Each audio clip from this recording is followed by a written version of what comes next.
Halo adik-adik, ketemu lagi di BKSN Online, pertemuan keempat yang juga menjadi pertemuan terakhir.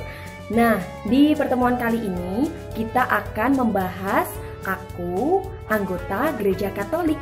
Tapi sebelumnya Kak pengen cek dulu deh, masih semangat gak nih? Coba ya, cek semangatnya. Semangat pagi, semangat dan ceria bersahabat. Iya. Sip, masih semangat ternyata ya. Nah, di pertemuan kali ini kita akan belajar dari kitab Kisah Para Rasul bab 2 ayat 37 sampai 47. Disiapin dulu. Tuh, belum ambil kitab suci. Gimana sih? Diambil dulu ya. Kata ulangin. Kita akan belajar dari kitab Kisah Para Rasul bab 2 ayat 37 sampai 47. Yuk kita belajar bareng-bareng.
Dan Putra dan Roh Kudus. Amin. Tuhan Yesus, kami berterima kasih untuk berkat dan penyertaan-Mu bagi kami. Kami bersyukur karena telah dibaptis dan menjadi anggota gereja-Mu. Bantulah kami agar selalu setia dalam persekutuan gereja-Mu. Terpujilah nama-Mu kini dan sepanjang masa. Amin. Dalam nama Bapa dan Putra dan Roh Kudus. Amin. Bapak, Ibu, Saudara-saudari yang terkasih dalam nama Tuhan kita Yesus Kristus, berkah dalam, salam sehat. Baik, pada pertemuan BKSN keempat di tahun 2020 ini, kita akan bersama-sama merenungkan bacaan kitab suci untuk memperdalam iman kita diambil dari Kisah Para Rasul bab 2 ayat 37 sampai dengan 47. Cara hidup jemaat pertama. Ketika mereka mendengar hal itu, hati mereka sangat terharu. Lalu mereka bertanya kepada Petrus dan rasul-rasul yang lain, "Apakah yang harus kami perbuat, saudara-saudara?" Jawab Petrus kepada mereka, "Bertobatlah, dan hendaklah kamu masing-masing memberi dirimu dibaptis dalam nama Yesus Kristus untuk pengampunan dosamu, maka kamu akan menerima karunia Roh Kudus. Sebab bagi kamulah janji itu, dan bagi anak-anakmu, dan bagi orang yang masih jauh, yaitu sebanyak yang akan dipanggil oleh Tuhan Allah kita." Dan dengan banyak perkataan lain lagi, ia memberi suatu kesaksian yang sungguh-sungguh, dan ia mengecam dan menasehati mereka, katanya, "Berilah dirimu diselamatkan dari angkatan yang jahat ini." Orang-orang yang menerima perkataannya itu memberi diri dibaptis, dan pada hari itu jumlah mereka bertambah kira-kira 3.000 jiwa. Mereka bertekun dalam pengajaran rasul-rasul dan dalam persekutuan. Dan mereka selalu berkumpul untuk memecahkan roti dan berdoa. Maka ketakutanlah mereka semua, sedang rasul-rasul itu mengadakan banyak mukjizat dan tanda. Dan semua orang yang telah menjadi percaya tetap bersatu, dan segala kepunyaan mereka adalah kepunyaan bersama. Dan selalu ada dari mereka yang menjual harta miliknya, lalu membagi-bagikannya kepada semua orang sesuai dengan keperluan masing-masing. Dengan bertekun dan dengan sehati, mereka berkumpul tiap-tiap hari dalam bait Allah. Mereka memecahkan roti di rumah masing-masing secara bergilir dan makan bersama-sama dengan gembira dan dengan tulus hati, sambil memuji Allah. Dan mereka disukai semua orang, dan tiap-tiap hari Tuhan menambah jumlah mereka dengan orang yang diselamatkan. Demikianlah sabda Tuhan. Baik saudara-saudari yang terkasih dalam nama Tuhan Yesus Kristus, itulah tadi bacaan dari pertemuan keempat BKSN di tahun 2020 ini. Semoga iman kita semakin dikuatkan dan kita semua bisa merenungkan sabda Tuhan dengan baik. Berkah dalam, salam sehat.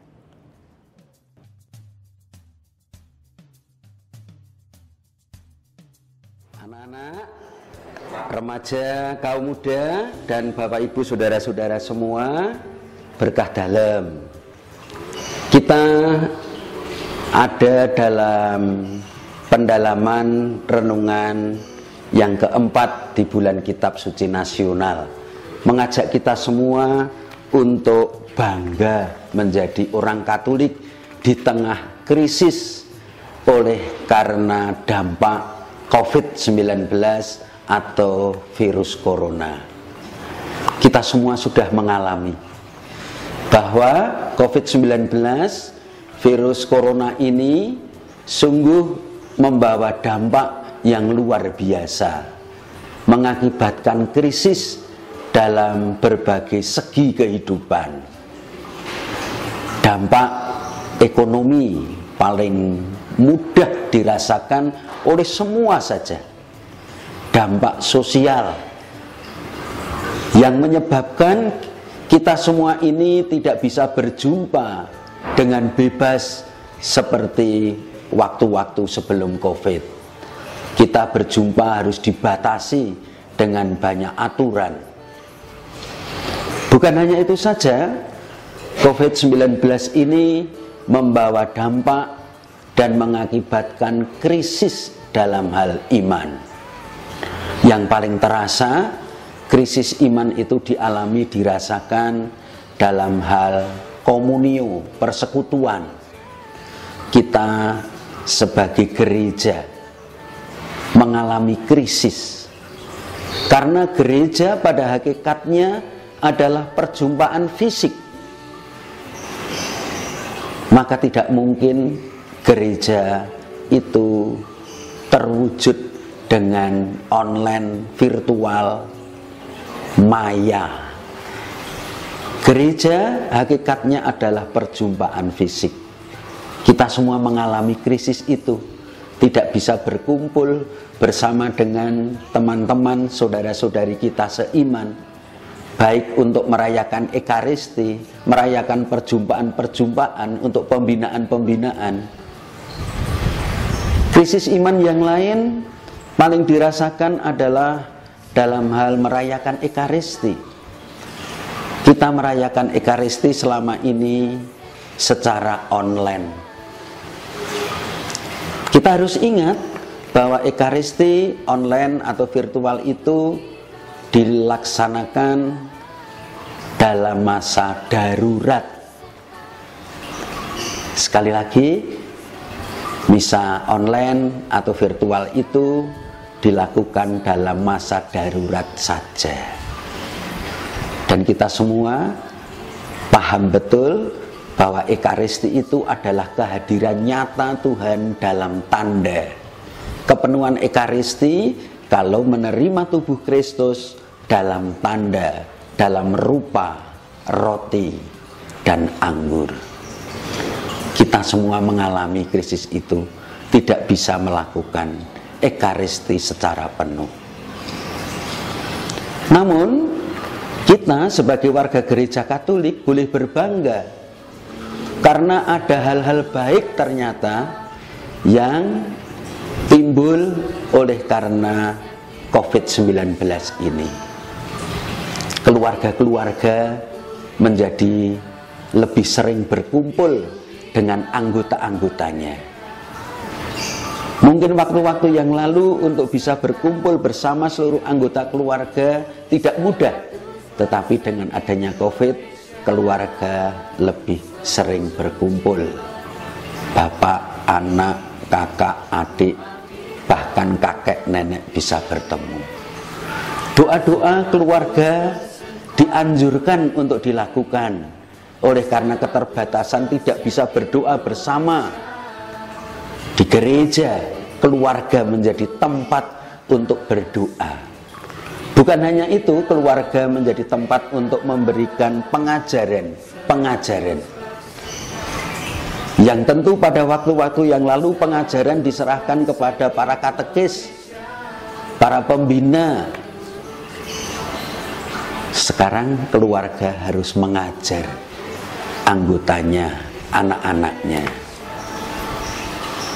Sehingga gereja sungguh menjadi eklesia domestika, keluarga menjadi gereja rumah tangga. Luar biasa. Masih banyak hal yang membanggakan.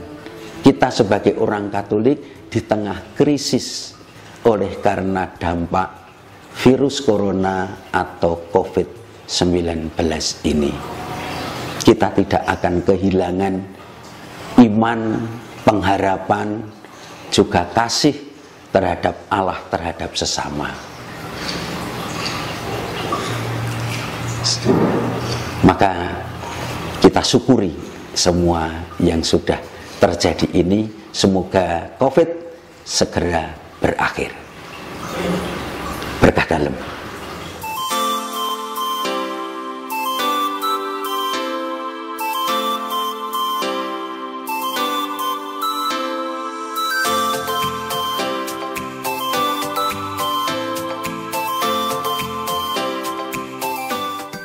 Kita lanjutkan permainan keempat, ada tol kasih akan dibawa oleh kakak-kakak. Mari silahkan kakak-kakak, inilah cara mereka membuat kreativitas. Kita lihat adik-adik semua, kakak-kakak semua, para pendamping yang berhati. Ayo kakak, ayo siap. Ayo semangat dan ceria bersahabat. Iya.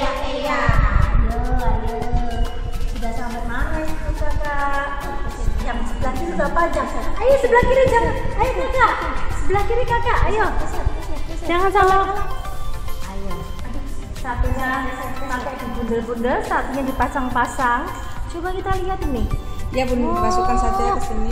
Iya, dimasukkan dengan cara yang ini ya. Dimasukkan langsung ya, Kak. Tepatnya sedikit, tepatnya sedikit. Ini akan bisa memasukkannya ke dalam sini supaya bisa merekatkan dan membentuk tali panjang.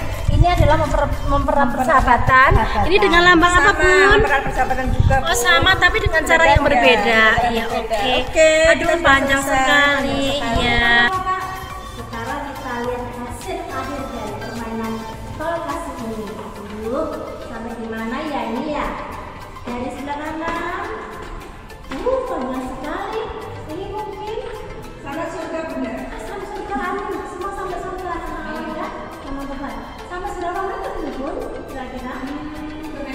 Meter. Oke. Aduh, kalau sebelah kiri, ini Bun. Oh, aduh, ada sampai ke mana ini? Tidak apa-apa. Yang penting kerjasama ya. Ini adalah menunjukkan bahwa kita sebagai anak-anak harus saling apa, Bu? Saling membantu. Ini mungkin menarik lebih sulit dulu daripada kita menyambungkan.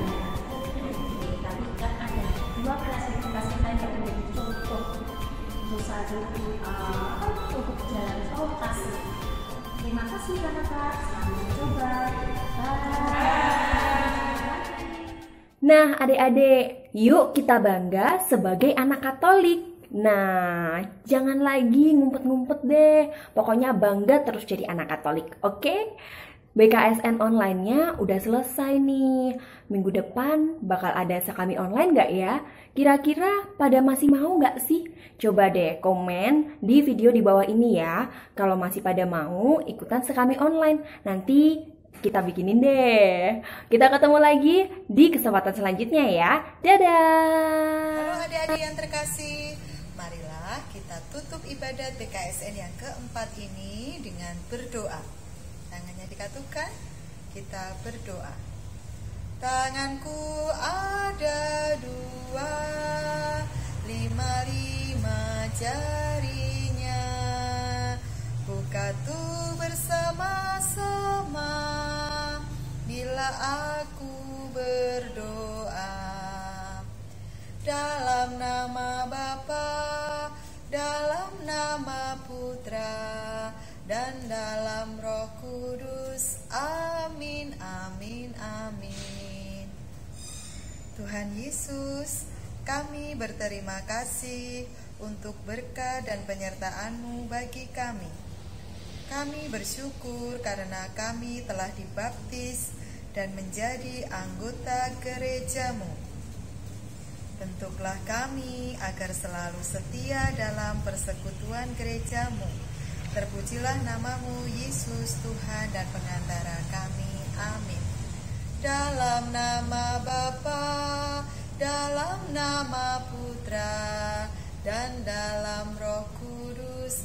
Amin, amin, amin. Terima kasih. Marilah kita tutup dengan lagu penutup.